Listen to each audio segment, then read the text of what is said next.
guys, welcome back to my channel. In this video I am going to be showing you how to make your own U-part wig right in the comfort of your own home. Yes.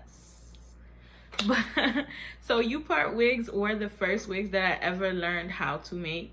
I heard it was the easiest type to construct, so I went out and I just bought me a U-part wig cap and some hair, and rest is history. Now I done moved up in the world, but you always go back home.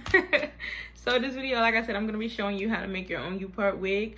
So before we get into this video, go ahead and like, comment, and subscribe for me. Thank you. So, alright guys, so the tools that you'll need for this, pretty basic, pretty simple. You can find them at your local beauty supply store, Walmart, different things like that. First and foremost, you will need this baby right here, a U-part wig cap. As you can see, it already comes in the shape, and it has a little like string to keep it together so that it's not super wide and you mess up. So it's I do definitely recommend this brand U-part wigs.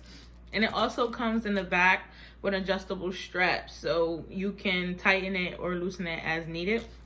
You will also need some needle and thread. I suggest buying a bunch of needles and just getting it out the way and just threading all of the needles. It just makes life easier when you have a bunch of needles and you don't have to keep stopping to rethread.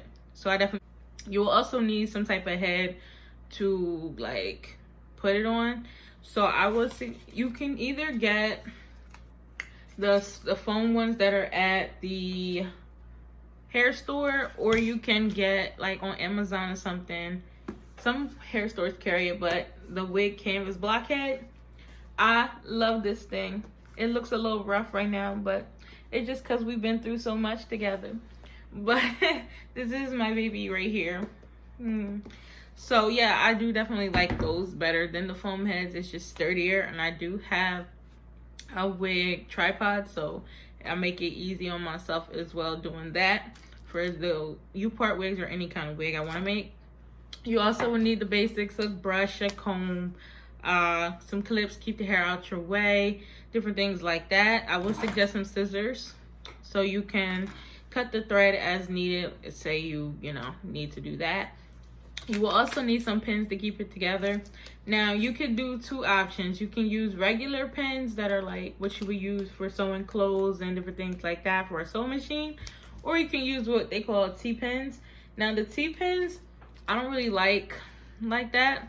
Not the biggest fan of T-pins. I much rather use these kind of pins that you would use for regular sewing. They just work better for me. But when I do my frontals, that's when I like to use T-pins because it's sturdy and keeps everything together. But other than that, I like the regular push pins. It's just my canvas head loves it too. She loves it too. Okay, so yeah, that's all you really pretty much need, and stick around and see how we make this wig, guys. All right, hey guys, so what first thing you want to do is get your wig cap out the package, and you want to go ahead and make sure the string is intact.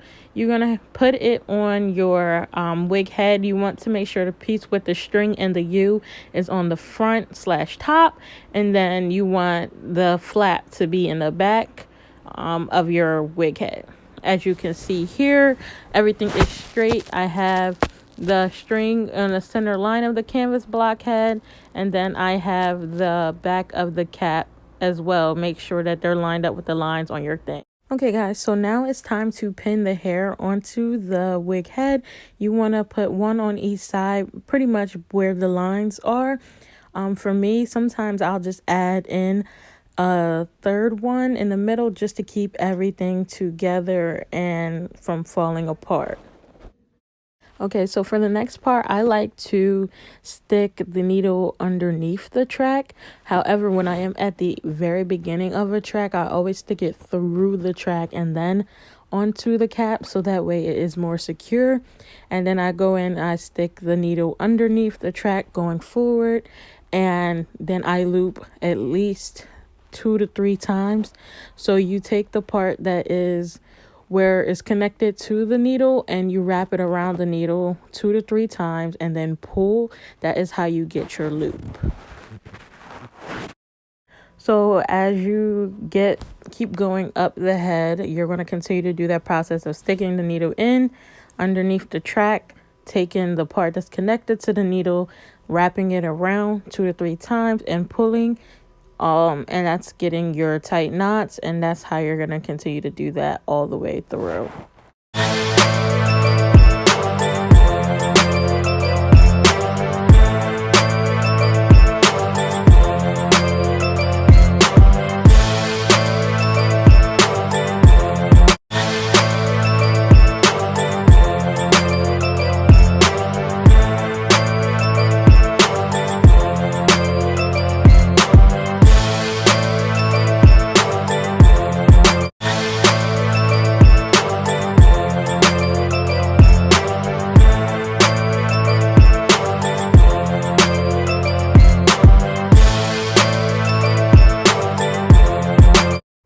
So once I'm done the first track, something I like to do is the fold over method.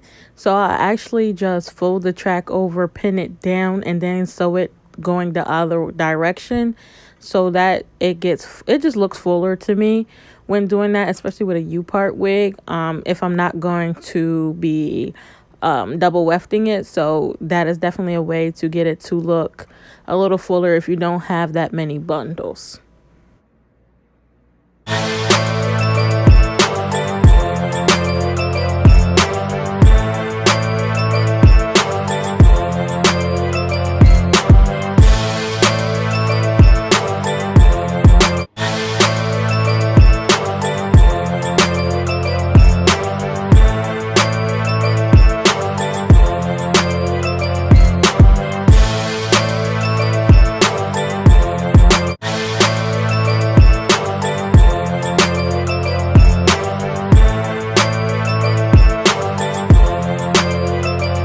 As you're going up the head, you want to make sure that the tracks are going in a straight line. Otherwise, it will be lumpy and start to look weird.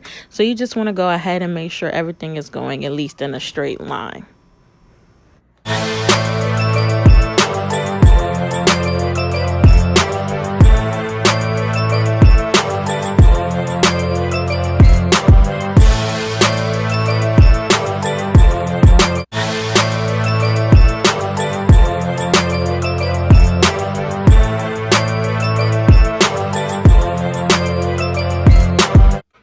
The farther up the head you go, you want to start to make sure that the tracks start going up at an angle and then swooping down.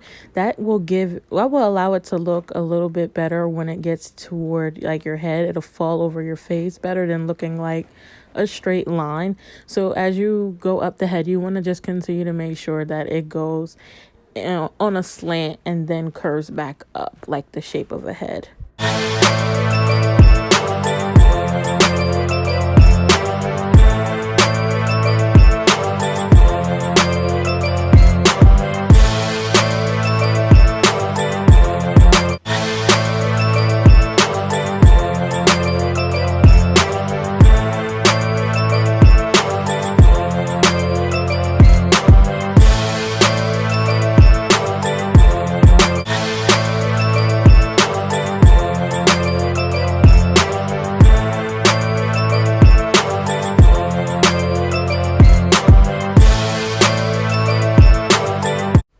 Y'all, sometimes, you just need to take a break, and I did.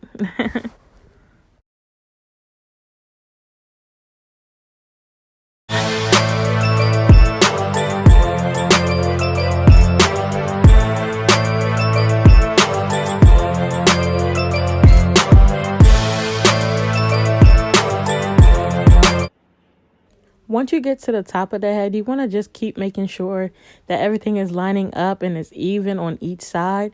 So you don't have one side that's higher up than the other and it doesn't look lumpy or weird, or you could just notice. Another tip that I have that works for me that I noticed is when I go to the very top, I put the hair on the actual U part and then I will sew that down before I do the rest of the tracks at the top, just so that I know it will lay flat and I can gauge how else I need to do things. So that is definitely a good tip, to do that. Pin the hair up and then go ahead and finish adding in the other tracks around it, just so you can know it lays flat like a sew-in would.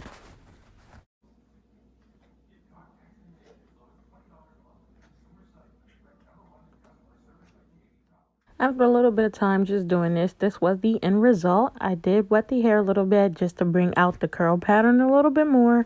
So here you go, guys.